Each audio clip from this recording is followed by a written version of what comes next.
Emergency വിഭാഗത്തിൽ നിസ്സാര കാര്യങ്ങൾക്കായി വന്നാൽ ഫീസ് അടയ്ക്കേണ്ടി വരും.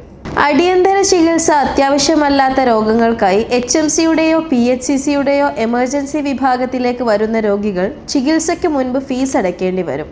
ട്രയാഷ് 4 അല്ലെങ്കിൽ 5 കാറ്റഗറിയിൽ വരുന്നവരിൽ നിന്നാണ് ഏപ്രിൽ 13 മുതൽ ഫീസ് ഈടാക്കാൻ തുടങ്ങിയത്.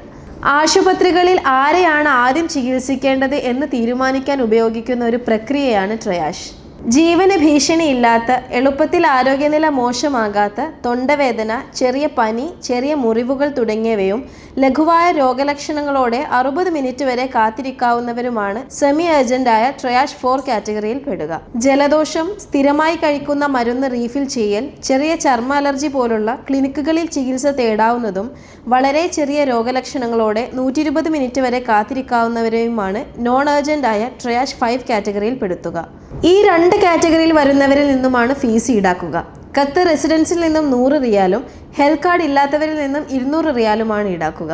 അടിയന്തര വിഭാഗത്തിൽ അത്യാവശ്യമല്ലാത്ത കേസുകൾ മൂലമുണ്ടാകുന്ന തിരക്ക് ഒഴിവാക്കാനും ചെറിയ ആരോഗ്യ പ്രശ്നങ്ങൾക്ക് ഹെൽത്ത് സെന്ററുകൾ അല്ലെങ്കിൽ ക്ലിനിക്കുകൾ തന്നെ ഉപയോഗിക്കാൻ പ്രോത്സാഹിപ്പിക്കാനുമാണ് ഈ നടപടി. ബാച്ചിലർ ഹെൽത്ത് കാർഡ് ഉള്ളവർ ചികിത്സയ്ക്ക് എത്തുന്ന Qatar red crescent workers health സെന്ററിൽ ഇത് ബാധകമല്ല.